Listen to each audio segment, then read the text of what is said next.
Assalamualaikum warahmatullahi wabarakatuh.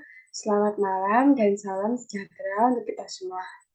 Di sini kami akan mempresentasikan hasil diskusi kami tentang bisnis model kanvas Burger Mariam Frozen. Sebelumnya, perkenalkan nama saya Dista Maulina Putri, NIM 22804241008 dari Prodi Pendidikan Ekonomi Fakultas Ekonomi. Perkenalkan, nama saya Shola Budi Regina Resi, nomor NIM 228081444107 dari Prodi Manajemen Fakultas Ekonomi. Perkenalkan, nama saya Marcella Alnisha Latif dengan NIM 22808141144 dari Prodi Manajemen Fakultas Ekonomi. Perkenalkan, nama saya Diani Sari Widuri dengan nomor induk mahasiswa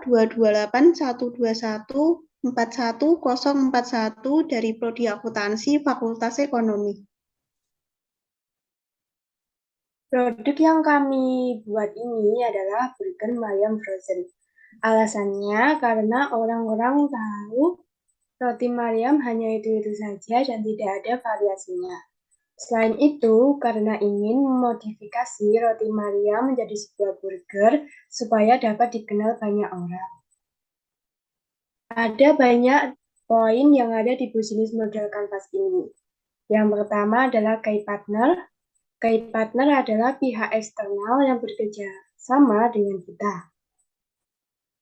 Di key partner ada 6 buah. Yang pertama adalah distributor, yang kedua adalah supplier bahan, yang ketiga supermarket, yang keempat e-commerce, yang kelima Gojek, dan yang keenam adalah Grab. Poin yang kedua adalah key activities.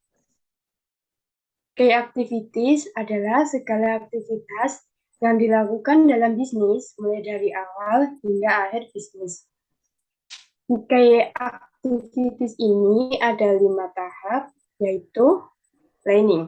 Di planning, kita merencanakan terlebih dahulu apa saja bahan atau perlengkapan peralatan yang dibutuhkan. Yang kedua, produksi. Setelah membuat perencanaan, kita akan melakukan produksi, yaitu dengan membuat roti Mariam dan juga bahan-bahan pelengkapnya, yaitu topping dengan bahan dan alat yang sudah disiapkan. Yang ketiga adalah promosi. Kita akan melakukan promosi dengan membuat sebuah iklan, brosur cetak, dan juga brosur online seperti paid promote yang akan kita upload di media sosial. Yang keempat, penjualan.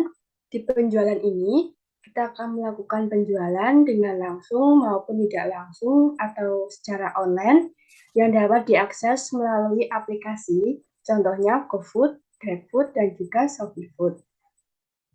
Yang kelima adalah pelayanan konsumen.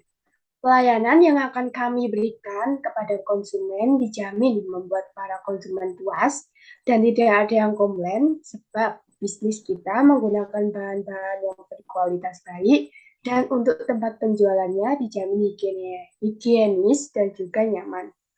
Poin selanjutnya ada key resources yang itu adalah aset terpenting untuk memulai sebuah bisnis dan menunjukkan fungsi dari bisnis tersebut. Yang pertama adanya bahan baku, yang kedua adanya kelengkapan peralatan, adanya modal dan juga kemasan, tentunya dengan adanya sumber daya manusia sebagai bentuk tenaga kerja dan juga jaringan internet. Poin selanjutnya adalah value proposition.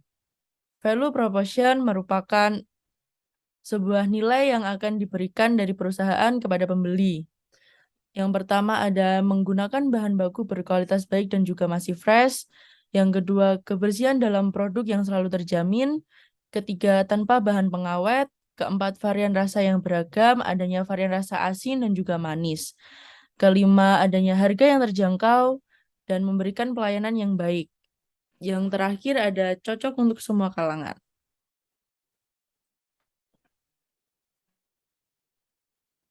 Lalu selanjutnya ada customer relationship. Customer relationship adalah hubungan dari sebuah mitra atau perusahaan dengan pelanggan-pelanggannya. Fasilitas layanan yang kami sediakan pada bagian customer relationship adalah pertama, pelayanan melalui online dan offline. Pelayanan melalui online mencakup seperti dari Shopee, Tokopedia, atau Gojek, dan lain-lain. Lalu, kedua ada diskon pada saat tertentu. Diskon pada saat tertentu ini contohnya saat libur hari besar yaitu Idul Fitri, Natal, dan hari raya besar lainnya. Ketiga ada voucher pada pembelian tertentu. Nah, voucher pada pembelian tertentu seperti perusahaan-perusahaan lainnya itu ada batas minimum pembelian dan diskon yang diberikan. Lalu keempat, tentunya kami menerima kritik dan saran dari pembeli. Selanjutnya ada customer segments. Customer segments itu adalah target pasar yang kami tujukan terhadap bisnis kami ini. Yang pertama itu ada masyarakat umum, kedua ada food vlogger, ketiga semua kalangan. Selanjutnya saya berikan kesempatan kepada teman saya Diani Sari Widuri. Kemudian ada elemen channels, merupakan sarana untuk menyampaikan keunggulan, nilai, dan manfaat dari bisnis kepada pelanggan.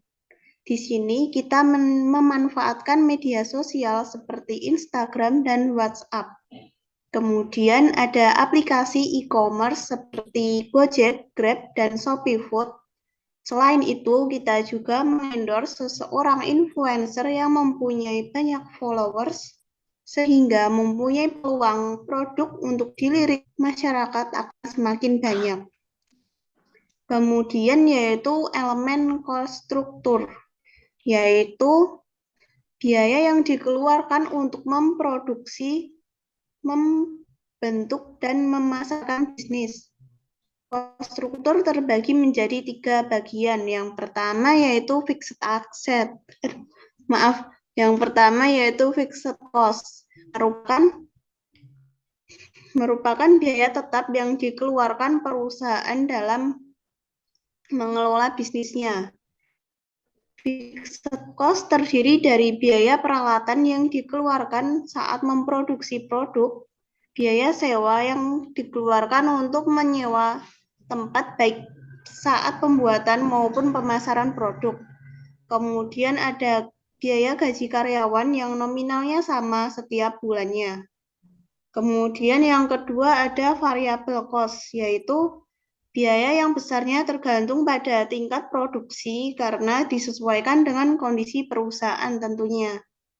Biaya variable cost terdiri dari biaya bahan baku, biaya penolong, pembuatan, dan kemasan. Kemudian ada biaya lain-lain, yaitu terdapat biaya listrik dan biaya promosi. Yang terakhir adalah elemen revenue stream, yaitu elemen yang harus dikelola dan dimaksimalkan dalam bisnis atau dari mana perusahaan dan bisnis memperoleh pendapatan. Di sini kami memperoleh pendapatan melalui penjualan produk tentunya, seperti baik melalui online maupun offline.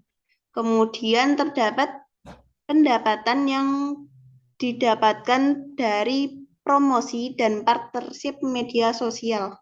Karena itu, kesimpulan dari produk bisnis kita adalah produk ini terbuat dari bahan yang mempunyai kandungan gizi tinggi dan pastinya tanpa pengawet. Selain itu, harganya juga terjangkau dan cocok untuk semua usia dan kalangan, terutama untuk orang yang ingin mengganti nasi dengan roti sebagai makanan pokok sehari-hari. PKKMB FEUNY 2022 Ekonom Muda berkolaborasi menuju FEUNY unggul, kreatif, dan inovatif.